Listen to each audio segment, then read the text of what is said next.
हाँ जी बच्चों, आज हम अपना नया टॉपिक स्टार्ट करेंगे जिसका नाम है सिंपल सा डेप्रिसिएशन। ठीक है, काफ़ी आसान चैप्टर है, इसमें ऐसा कुछ खास है नहीं, बस थोड़ा सा डायग्राम बनाना होगा और क्वेश्चंस हम ऑटोमेटिकली करते चले जाएंगे। तो बेसिकली अगर हम विदाउट वेस्टिंग द टाइम अगर हम स्टार्ट करते हैं, डेप्रिसिएशन का क्या मतलब है। Depreciation simply means reduction in the book value of tangible fixed assets basically due to its usage, passage of time, obsolescence, accident.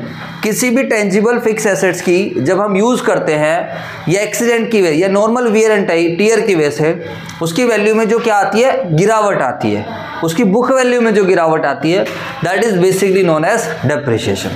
जैसे कि आप लोगों के लिए, सही बच्चे इधर ध्यान देंगे, मान लेते मोबाइल है, मेरी तरफ देखो, अब मोबाइल है, ये वीडियो बना रहा है, अब डेली अगर हम इससे वीडियो बनाएंगे तो बताओ इससे इसकी वैल्यू बढ़ेगी या कम होएगी। माइक डेली यूज होएगा, तो ये सब टेंजिबल फिक्स एसेट्स है, इन सब की वैल्यू क्या होती है, डाउन। तो जो इनकी बुक वैल्यू के अंदर जो गिरावट आ रही है, that is basically known as depreciation. पंखा चलता है तो क्या है, रोज डेली क्या होती है, डेप्रिसिएशन। बोर्ड यूज हो रहा है, डेप्रिसिएशन। कंप्यूटर है, मशीनरी है, फर्नीचर है, बिल्डिंग है, जितनी भी टेंजिबल एसेट्स है, हम इसको यूज करते हैं अपने बिजनेस को रन करने के लिए, बिजनेस के काम के लिए बेसिकली हम इन सबको क्या करते हैं, यूज करते हैं। तो इनकी वैल्यू में जो गिरावट आती है, that is basically known as depreciation. समझ में आया, मूल्य ह्रास। डेप्रिसिएशन को अगर आप देखोगे, इसका हिंदी में मतलब होता है मूल्य ह्रास, यानी कि एसेट्स की वैल्यू को गिराना। समझ में आया, गिरना। लेकिन किस वजह से, यूज करने की वजह से, टाइम के बीतने की वजह से, नई टेक्नोलॉजी आने की वजह से, या फिर एक्सीडेंट की वजह से। अब ऐसा नहीं, आप मोबाइल लिया है और आपने यूज़ नहीं करा तो मोबाइल की वैल्यू नहीं गिरेगी, तो भी गिरेगी, क्योंकि क्या हो रहा है, कोई नई टेक्नोलॉजी आ जाएगी, या टाइम तो क्या हो रहा है, बीत ही रहा है। हाँ है ना। एक्सीडेंट की वजह से कई बार मोबाइल गिर जाता है तो ज़्यादा वैल्यू डाउन हो जाएगी। आपका स्कूटर एक नॉर्मल चल रहा है और एक क्या हो गया, एक्सीडेंट हो गया, तो उसकी वैल्यू कुछ ज़्यादा क्या होगी। समझ में आया। तो इस चैप्टर में बेसिकली हम लोगों को समझना है कि डेप्रिसिएशन निकालते कैसे हैं, और डेप्रिसिएशन का जो है कैलकुलेट करने के मेथड कौन कौन से हैं, अकाउंट कैसे बनता है, बेसिकली ये सब हम लोग क्या करेंगे, डिस्कस करेंगे। दूसरा, आप लोगों को मैंने समझाया कि डेप्रिसिएशन, अब इसे साइलेंट पे लगा ले यार, अबे साइड वाले फोन बटन से कर लेना भाई। अब लगा लिया साइलेंट। क्या यार, ये कैसे बच्चे हैं। हाँ जी बताओ। दूसरा अगर हम बात करते हैं तो मैंने समझाया डेप्रिसिएशन एक नॉन कैश एक्सपेंस होता है। और भी लगा लो भाई अपने, और किसी का फ़ोन अब बज गया तो फ़ोन ही रख लूँगा, फिर पेरेंट्स को बुला के लाना, ध्यान रखना। फिर डेप्रिसिएशन एक नॉन कैश एक्सपेंस होता है। What is the meaning of non cash expense. इसके लिए हमें कोई पेमेंट नहीं करनी होती है। What is the meaning of payment, like मैं रेंट पे करता हूँ, इधर देख लीजिए। एक होता है आउट ऑफ पॉकेट एक्सपेंस, जो मुझे हर महीने हमारी जेब से आता है। अब मैं क्या करूँ, मुझे हर महीने रेंट देना पड़ता है, हर महीने सैलरी देनी पड़ती है, हर महीने बिजली का बिल देना पड़ता है। तो ये सारे हमारे कौन से एक्सपेंस है, आउट ऑफ पॉकेट, यानी कि कैश एक्सपेंस है।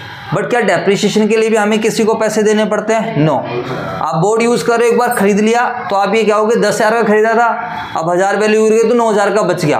तो जो 1000 रुपये की वैल्यू आपने गिरा दी है, that is depreciation. But it doesn't mean you have to pay it to anyone. समझ में आई बात या नहीं। अरे बोल दो यार। ऐसा नहीं है कि 1000 की वैल्यू गिर गई तो गली में बच्चे खेलने, ले बेटा डेप्रिसिएशन लग गया, 1000 रुपये तो ले जा, ऐसा नहीं होता है। समझ में आया। कैश एक्सपेंस वो होते हैं जो हमें पे करने होते हैं, चाहे वो रेंट हो, चाहे वो बिजली का बिल हो, चाहे पानी का बिल हो, चाहे वो न्यूज़पेपर का बिल हो, चाहे वो सैलरी हो, जिसमें हमारी जेब से पैसा जाएगा। बट डेप्रिसिएशन की वजह से हमारी जेब से कोई भी पैसा नहीं जाए, इसलिए इसको क्या बोलते हैं हम, नॉन कैश एक्सपेंस। डेप्रिसिएशन हमेशा किस पर लगती है, टेंजिबल फिक्स एसेट्स पर बेसिकली। समझ में आई बात है नहीं। इंटेंजिबल एसेट्स पे अगर हम गिराते हैं उनकी वैल्यू को, गुडविल हो गया, पेटेंट्स हो गया, कॉपीराइट हो गया, सॉफ्टवेयर हो गया, तो उसके लिए we don't use the word depreciation, we use the word amortisation. वहाँ पर हम कौन सा वर्ड यूज़ करते हैं, अमर्टाइजेशन। तो अभी आप छोटे बच्चे हो तो अभी हम ज़्यादा वर्ड्स के बारे में नहीं लेकर जाएंगे, अभी हम सिंपली समझेंगे बेसिकली डेप्रिसिएशन है क्या। समझ में आया नहीं आया, अरे बोल दीजिए यार। अब देखो, हमें डेप्रिसिएशन का मतलब काफ़ी हद तक मैंने अच्छे से समझा भी दिया, इवन आप लोगों को नोटिंग भी करा दिया है। और जितने बच्चों ने नोटिंग नहीं करा है वो इस नंबर पे व्हाट्सअप कर देना, मैं आपको नोट्स भेज दूंगा, ठीक है। सेकंड क्या है, हमारे पास एक वर्ड आएगा यहाँ पर, ओरिजिनल कॉस्ट। हर जगह मैं इसको काफ़ी यूज़ कर रहा हूँ। तो basically what is the original cost of assets, जो भी एसेट्स आप खरीद रहे हो, जो भी एसेट्स आपके पास है जिसका हम अकाउंट बनाना होगा, उसकी ओरिजिनल कॉस्ट कैसे निकलेगी, how the original cost of assets is calculated. तो ये निकलेगी बच्चों किस तरीके से, आपने कोई एसेट्स कितने में खरीदी है वो परचेज प्राइस आ जाएगा। जैसे कि मान लेते हैं अभी हम एग्जाम्पल के तौर पर अपने डिजिटल बोर्ड का एग्जाम्पल ले लेते हैं आप लोगों के लिए, ठीक है ना। एक चीज़ को बार बार एनालाइज करते हैं तो ज़्यादा बेटर है, वो जल्दी मिल जाएगी। फिर अब डिजिटल बोर्ड की बात कर लेते हैं। फॉर एग्जांपल इसका परचेज प्राइस है 2 लाख रुपए का। कितने का है मेरे बच्चों? 2 लाख का। 2 लाख रुपए का परचेज प्राइस। अब एक बात बताओ, ऐसा तो है नहीं कि यार सर ये आप इसे गाड़ी में रख के ले आओगे, क्योंकि इसकी चौड़ाई थोड़ी ज़्यादा हो सकता है गाड़ी में आ भी जाए, हो सकता है ना भी आए। इसके लिए आपको स्पेशली क्या करना पड़े, कोई रिक्शा वगैरह कुछ भी करना पड़े, आपको इसके लिए कुछ कैरीज पे करना पड़े, कुछ किराया भाड़ा देना पड़े। मान लेते हैं 5,000 रुपये में देने पड़ गए। समझ में आया। एक होता है इंस्टॉलेशन चार्जेस। क्या होता है मेरे बच्चों बताओ। अब ऐसा तो है नहीं कि भैया मैं खुद आऊँगा और खुद आके इंस्टॉल कर दूंगा, ऐसा तो नहीं होता। जवाब दो यार। जैसे आप लोगों ने देखा एसी आपके घर में कोई बंदा आता है, वो आके क्या करता है, इंस्टॉल करके जाता है, तो दैट इज इंस्टॉलेशन चार्जेस। बोलो ना। एसी के लिए कोई व्यक्ति आ रहा है और आपको चार्ज पे कर रहा है, मतलब वो लगा रहा है, आप उसको अलग से चार्ज पे कर रहे हो, तो मान लेते हमने इंस्टॉलेशन चार्जेस इतने के दे दिए हैं। अगर कोई नॉन रिफंडेबल टैक्सेज है, अगर कोई क्या है मेरे बच्चों बताओ, नॉन रिफंडेबल, जैसे कि हमारी पार्टी रजिस्टर्ड पार्टी नहीं है और हम जीएसटी वाला सामान खरीद कर लेकर आए हैं, तो उस केस में नॉन रिफंडेबल टैक्सेस भी क्या हो जाएगा, ऐड हो जाएगा। लेकिन अगर हमारी पार्टी रजिस्टर्ड पार्टी है, हमारा बिजनेस, अगर हम यानी जो हमारा बिजनेस है अगर वो रजिस्टर्ड बिजनेस है, फिर तो मेरे बच्चों क्या मिल जाएगा, क्रेडिट मिल जाएगा। क्या मिल जाएगा? क्रेडिट। जो भी आप इनपुट टैक्स पे करके आओगे, चाहे इनपुट सीजीएसटी हो, चाहे वो इनपुट एसजीएसटी हो, चाहे वो इनपुट आईजीएसटी हो, उसका क्या मिल जाएगा, क्रेडिट मिल जाएगा। और जब क्रेडिट मिल जाएगा तो वो फिर कॉस्ट का पार्ट नहीं बने। बात समझ में आई या नहीं आई? अरे बोल दो यार। सर उसके अलावा और कुछ क्या आएगा? बस ज़्यादातर यही सब चीज़ें आती है। तो सबसे पहले तो आप लोगों को एसेट्स की ओरिजिनल कॉस्ट निकालनी पड़ेगी। जिस दिन आप एसेट्स खरीद रहे हो उस डेट पर आप जो भी पैसा खर्च कर रहे हो, that will be included in the cost of the assets. ये हम क्वेश्चन के थ्रू और भी अच्छे से समझेंगे। इसके बाद हम लोगों ने एक वर्ड समझा, व्हाट इज थर्ड वर्ड पढ़ा हमने, स्क्रैप वैल्यू। क्या समझा हम लोगों ने? स्क्रैप वैल्यू क्या होता है, या फिर इसी को हम क्या बोलते हैं, रेजिडुअल वैल्यू। इसी को हम क्या बोलते हैं, रेजिडुअल वैल्यू। स्क्रैप वैल्यू का मतलब है, पहले मैं स्क्रैप वैल्यू से पहले एक वो चीज़ समझाता हूँ, एस्टिमेटेड लाइफ क्या होती है।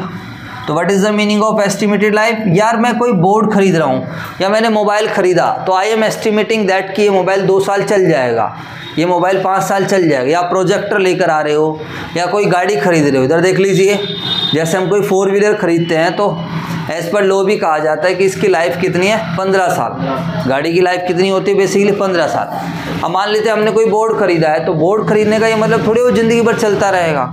तो मैं ये सोच रहा हूँ कि मैं ये अंदाज़ा लगा रहा हूँ कि for how many years it will work, ये कितने सालों तक प्रोडक्टिवली काम करता रहेगा, यूज़ में आएगा। That is basically known as estimated life. क्या बोलते हैं हम? Estimated life. तो ये कितने सालों तक, how many years it will work without any disturbance, मतलब नॉर्मली काम करे। How many years it will work normally. Normally ये क्या करेगा मेरे बच्चों बताओ, कितने सालों तक काम करेगा। स्क्रैप वैल्यू का मतलब क्या है? यार एक बात बताओ, आज मैंने कोई डिजिटल बोर्ड लिया, इधर देख लेंगे, या ये वाला बोर्ड लिया, मैंने कहा इसकी लाइफ 10 साल है। मैंने क्या कहा, इसकी लाइफ कितनी है, 10 साल। अब मुझे बताइए मेरे बच्चों, अगर हम 10 साल तक यूज़ कर रहे हैं, मान लेते हैं 2 लाख रुपए का लिया, तो 10 साल बाद क्या इसकी वैल्यू 0 हो जाएगी? बोलो फटाफट बताओ। क्या ये 10 साल बाद बिल्कुल भी नहीं बचेगा? अरे 10 साल बाद कबाड़ी वाला तो ले ही जाएगा। After the estimated useful life, ये एस्टिमेटेड यूजफुल लाइफ बीतने के बाद भी हमारी जो एसेट्स है वो कितने में चली जाएगी, how much value it can give to the organisation, that is basically known as scrap value. Scrap value का मतलब है अगर आप इस एसेट्स को कबाड़ के भाव से भी बेचते हो, किसके भाव से बेचते हो, कबाड़ के भाव से, तो भी आपको कितने पैसे मिल जाएंगे। समझ में आया नहीं आया? इन सब चीज़ों की बहुत ज़्यादा इंपॉर्टेंस रहेगी अभी आने वाले क्वेश्चंस में।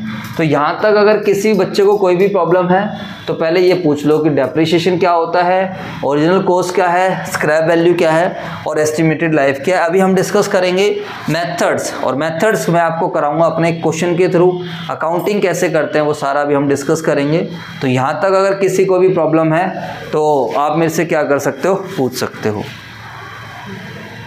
ठीक है, तो बेसिकली चलो ठीक है, हम जो मेथड्स वगैरह हैं वो हम डिस्कस करेंगे नेक्स्ट वीडियो में, और मज़ा आएगा आप लोग को। Straight line method, WDV method, तो एक ही क्वेश्चन में मैं आपको straight line and WDV method दोनों कराऊंगा, अपना एग्जाम्पल बनवाऊंगा, और उसके बाद फिर आप क्वेश्चंस धीरे धीरे करना स्टार्ट कर लोगे। इस वाले चैप्टर को करने में हमें कम से कम 8 क्लासेस तो मिनिमम लगेंगी। ठीक है बच्चों, चलो ठीक है, थैंक यू।